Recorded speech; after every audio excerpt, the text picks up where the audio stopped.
बिस्मिल्लाहिर्रहमानिर्रहीम। अस्सलाम वालेकुम डियर स्टूडेंट्स।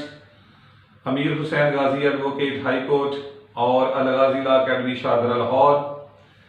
आज जो हमारा लेक्चर है वो introduction to world legal system के बारे में है। जैसा कि आप जानते हैं कि 11 जनवरी 2023 को पंजाब यूनिवर्सिटी ने जो LLB 5 ईयर प्रोग्राम है उसका सिलेबस जो है वो रिवाइज किया है। तो इसमें कुछ उन्होंने सब्जेक्ट्स ऐड किए हैं और कुछ जो है वो स्किप किए हैं। कहीं पे सिलेबस कम हुआ है और कहीं पे सिलेबस ज्यादा हुआ है।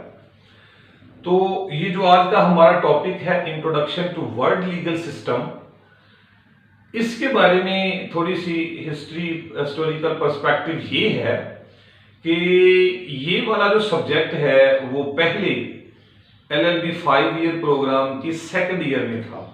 ये वाला जो introduction to world legal system है सेकंड ईयर के अंदर ये पढ़ाया जाता था। तो उस वक्त ये 100 नंबर का था और ये दो हिस्सों में तकसीम था, यानी legal system of Pakistan and world legal system. ये दो हिस्से हम इसके स्टडी करते थे। लेकिन पंजाब यूनिवर्सिटी ने जो ही अपना सिलेबस रिवाइज किया तो उन्होंने ये वाला सब्जेक्ट जो है आपका वो LLB पार्ट 1 के अंदर रख दिया। यानी जो ही आपका न्यू सिलेबस आया तो ये introduction to world legal system आपका पार्ट 1 में जो है वो इसको रख दिया गया। तो पार्ट 1 में भी ये 100 नंबर का है। तो पार्ट 1 में जब ये रखा गया तो इसमें जो है वो बहुत ज्यादा जो बात हुई वो सिर्फ वर्ल्ड लीगल सिस्टम की हुई। पाकिस्तान लीगल सिस्टम के चंद एक जो है वो टॉपिक्स इसके अंदर मौजूद हैं। अदर देन जो है वो ये सारे का सारा वर्ल्ड लीगल सिस्टम के बारे में है। कुछ इसमें चीजें उन्होंने ऐड की हैं और कुछ चीजें जो है वो यहां से स्किप कर दी गई हैं। तो हमारा आज का जो लेक्चर या जो सेशन है आपके साथ वो समझाना है आपको कि भाई इसके अंदर आप अपने बेहतरीन मार्क्स अब कैसे ले सकते हैं, या इसमें पास होना कितना आसान है, या कौन कौन से आप काम करें कि आप 70 से ज्यादा अपने नंबर ले जा सकें। तो ये 70+ मार्क्स का जो हमारा चैलेंज है ये अल्हम्दुलिल्लाह हम इसलिए हमने इसको चैलेंज रखा हुआ है कि हम इसके ऊपर बहुत अच्छा वर्क कर रहे हैं। हम अपने प्यारे बच्चों को ये समझा रहे हैं कि इन तरीकों से आप अपने अच्छे नंबर ले सकते हैं। तो introduction to world legal system, एक तो चूंकि ये फर्स्ट ईयर है, अभी जो है वो 2023 के अंदर जो एग्जाम होगा तो इसका ये फर्स्ट पेपर होगा। तो डियर स्टूडेंट्स इसमें परेशान ना हो, आपने क्या करना है कि जो पास्ट पेपर सेकंड ईयर के अंदर introduction to world legal system के जो पास्ट पेपर्स हैं उन पेपर्स के ऊपर तवज्जो मरकूज रखें। उनमें देखें जो सवाल उनमें से पूछे गए हैं उन ईयर्स में, यानी 2017 से लेकर 2023 तक सेकंड ईयर का, आप उनके ऊपर फोकस रखें और जो सवाल आपके सिलेबस का हिस्सा है उनको तैयार कर लें। और जो नए टॉपिक्स आए हैं वो अपने आपके जो है हम भी आपको गाइड करेंगे, आपके साथ साथ भी आपको गाइड करेंगे। तो वो जो पास्ट पेपर्स हैं आप जो है वो उनको परचेज करें और देखें कि कौन से हमारे इंपॉर्टेंट क्वेश्चंस हैं।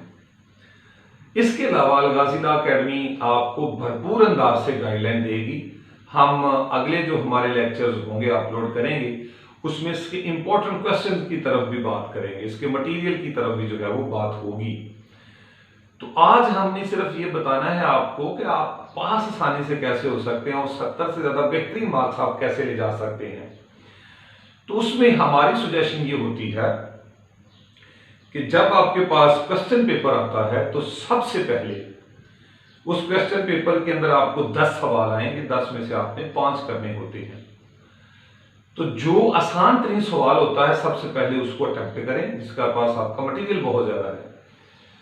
तो जब आप अपनी आंसर शीट की तरफ जाएं तो उस क्वेश्चन का नंबर लिखें और पूरे का पूरा सवाल जो है वो अपने पेपर के ऊपर लिख लिया करें। अपने पेपर चेकर को, अपने एग्जामिनर को आसानियां दिया करें। अब आपने सवाल लिख लिया, उसके ऊपर सवाल लिखने के बाद आपकी चूंकि ये थ्योरेटिकल पेपर है ना, ये लॉ से रिलेटेड ये थ्योरेटिकल पेपर है, तो थ्योरेटिकल पेपर को बेहतरीन अंदाज से करने के लिए उसको बेहतरीन तरीका उसके अंदर, ये मेथड उसके अंदर अपनाना होता है। तो जब आपने सवाल लिख लिया तो उसके बाद आपने एक बेहतरीन उसकी आउटलाइन तैयार करनी होती है। ये आउटलाइन जितनी जानदार होगी, जितनी खूबसूरत होगी, ये आपके आगे जो पेपर आप उसको एक्सप्लेन करेंगे, ये उसका आपका ये फेस होगा पेपर चेकर के सामने। वो जब आपकी आउटलाइन को देखेगा, ऐसी आउटलाइन जिसमें जनाब किसी किस्म की ओवरराइटिंग नहीं है, कटिंग नहीं है, स्पेलिंग मिस्टेक नहीं है, खूबसूरत अंदाज से लिखा है, तो वो आगे आपका अंदाजा लगा लेगा कि ये बच्चा किस कैलिबर का है। तो वो हमारे स्टूडेंट जो अच्छे नंबर लेना चाहते हैं, या वो हमारे स्टूडेंट जो जस्ट पास भी होना चाहते हैं, तो उनके लिए भी ये जरूरी है कि ये जो है आउटलाइन अच्छी तैयार करें।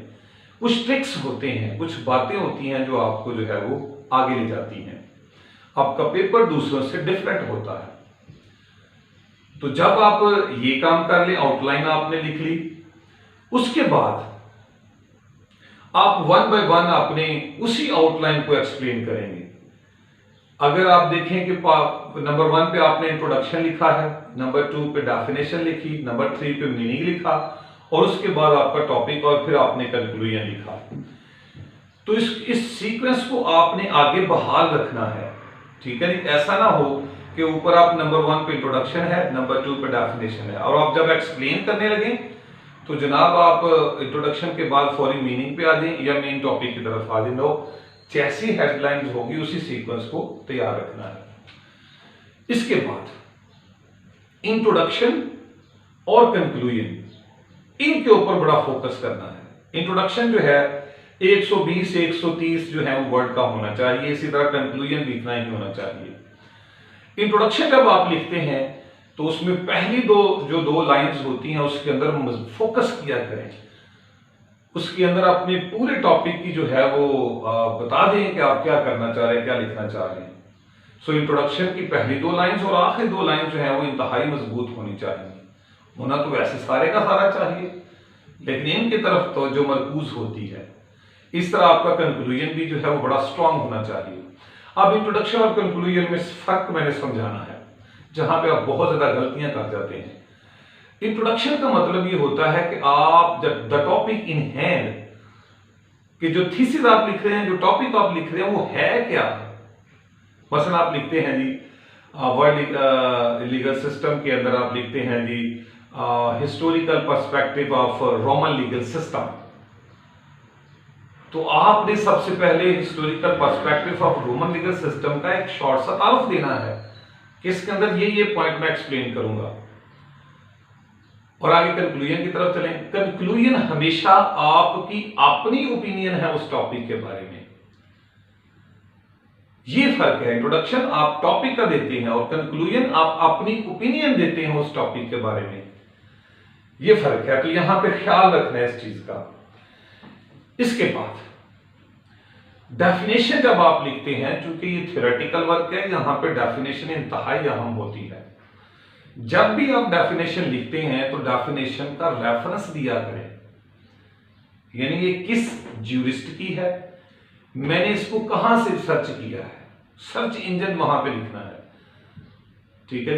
यानी कोई ज्यूरिस्ट है तो उसका नाम लिख दे नीचे कि ये उसकी है। फिर इसको लिखने का तरीकाकार भी बेहतरीन होना चाहिए। हमारा नोट्स जो है, हमारी बुक्स जो है वो हमने इसके अंदर जो शायर करेंगे, अभी जो नोट्स हैं वो हमने इसके ऊपर तवज्जो दी है कि इसको लिखना कैसे, इंटरनेशनल स्टैंडर्ड क्या है, वो सारा इंटरनेशनल स्टैंडर्ड और सैंपल हमारे पास मौजूद है। आप उसको जरूर जो है वो स्टडी करें। तो जो भी डेफिनेशन लिखे रेफरेंस दें, तो मिनिमम 2 डेफिनेशन होती हैं और मैक्सिमम 3 होती है, इससे ज्यादा ना लिखा करें। इसके बाद आपका मीनिंग आ जाएगा, उस टॉपिक का मीनिंग।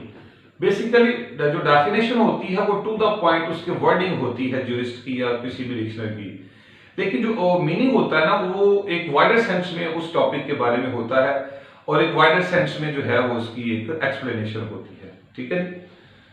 आगे चलें। इसके बाद जो आपका मेन टॉपिक आएगा, जो लिखना है, उसको स्टेप वाइज जो है वो तकसीम करें, हर एक पैराग्राफ उसका बनाएं, अच्छे तरीके से उसको एक्सप्लेन करें, कटिंग ना करें, राइटिंग ना करें, ये बड़ा काम खराब करती है। जितनी अच्छी प्रेजेंटेशन होगी ना, जितना अच्छा पेपर होगा जनाब, आपको इंतहाई अच्छे नंबर मिलेंगे। तो खूबसूरती जो है वो किसी भी सूरत में काबिल कबूल और उसको लाइक किया जाता है। इसके बाद आप क्या करते हैं कि जनाब टाइमिंग का बड़ा आपके पास इशू होता है, तो अपने टाइमिंग को तकसीम करें, अपने पास जो है वो घड़ी रखें। जब आप एग्जामिनेशन हॉल में जाएं तो देखें कि आपके एक सवाल के ऊपर आपका कितना टाइम है। अभी 20, 22, 23 इतने ही मिनट्स आपको मिलते हैं, बाकी मिनट्स को पढ़ने में ज़ाया हो जाते हैं, कुछ इधर उधर करने में हो जाते हैं। तो आपने टाइमिंग को अरेंज करनी है। वहां वैसा होता है कि पहले 3 सही कर ली और आखिरी 2 जो है बस वो दौड़ लगा दी, तो अच्छे नंबर भी नहीं आएंगे, फेल होने के चांसेस भी हो जाएंगे। ठीक है जी, तो टाइम को जरूर मलहूज रखा करें। इसके अलावा जब भी आप पेपर अटेम्प्ट करें तो पेपर की जो साइड्स हैं, जैसे ये हमारे पास यूनिवर्सिटी शीट है, तो ये एक साइड है, इसको ऐसे फोल्ड कर दिया करें, दूसरी ये है, इसको ऐसे फोल्ड कर दिया करें। तो इन फोल्ड का मतलब ये होता है कि भाई आपने इन्हीं हदूद के अंदर रहना, इससे बाहर नहीं जाना। आप फोल्ड नहीं करते या बाज़ औक़ात आप लाइंस लगा देते हैं लेफ्ट एंड राइट, तो ये भी बहुत अच्छा इंप्रेशन है। इसका मतलब ये होता है कि आपने इन लाइंस के अंदर अंदर ही रहना है, बाहर नहीं कुछ भी करना। तो ये आपका एक बेहतरीन जो है वो सीक्वेंस तैयार कर देता है। ठीक हो गया जी। तो इसके बाद जो अहम तरीन बात है वो मटीरियल है क्वेश्चन का जो आपको दिया गया है। सबसे बड़ी बात ही यही होती है। तो यहां पे जो आपको मटेरियल दिया जाता है ना, वो इंतहाई ऑथेंटिक होना चाहिए। हम तो कहते हैं उसका रेफरेंस भी दिया करें कि आपने कहां से इसको पढ़ा है, कहां से देखा है। अगर आप रेफरेंस नहीं दे सकते तो कम से कम उसके अंदर जो लिखी जाने वाली बात है वो ऑथेंटिक होनी चाहिए। ओके, फिर अपने सवाल, चूंकि ये थ्योरेटिकल होता है, अपने सवाल के अंदर जो है वो आपको कोटेशंस दिया करें। अपने सवाल के अंदर जो फेमस सेइंग्स होती हैं, अकवाले ज़री जिसे कहते हैं, टॉपिक से रिलेटेड, वो ढूंढा करें, वो वहां पे लिखा करें और उनको हमेशा मार्कर से लिखा करें। कोई कुरानिक रेफरेंस है, अहादीस का रेफरेंस है, किसी ज्यूरिस्ट का कॉल है, कोई कोट्स है, कोई सेइंग है, ये जरूर 3-4 अपने सवाल के अंदर डालनी है, क्योंकि थ्योरेटिकल वर्क है और उसको आपने मार्कर से लिखना है अच्छे अंदाज के अंदर। ठीक हो गया जी। तो ये चंद एक हकायक थे जो कि आपके सामने रख रहे थे। और फिर सबसे इंपॉर्टेंट चीज जो अभी लास्ट पे हमने आपको बतानी है वो है क्वेश्चन के ऊपर फोकस रखना, कि देखें कि जो सवाल है हमारे सामने उसमें कौन कौन सी चीजें पूछी गई हैं, और अगर नंबरिंग तकसीम की हुई है, यानी उसने 2-3 पार्ट किए हुए हैं क्वेश्चन के, यानी historical perspective of the Roman legal system and the punishments in the Roman legal system, तो देखा करें कि वो जो सवाल आपका हिस्सों में तकसीम है, आपने उसको उसके मुताबिक टाइम देना है। अगर उन्होंने हिस्सों को उन्होंने नंबर रखे हुए हैं तो नंबर को देखते हुए आप उसको अटेम्प्ट करें।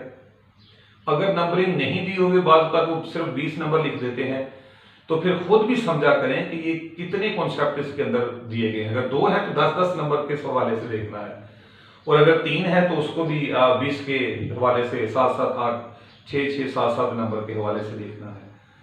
तो ये आप नहीं देखते, आप एक हिस्सा बड़ा अच्छा एक्सप्लेन कर देते हैं और अगला हिस्से के ऊपर आप फोकस ही नहीं करते।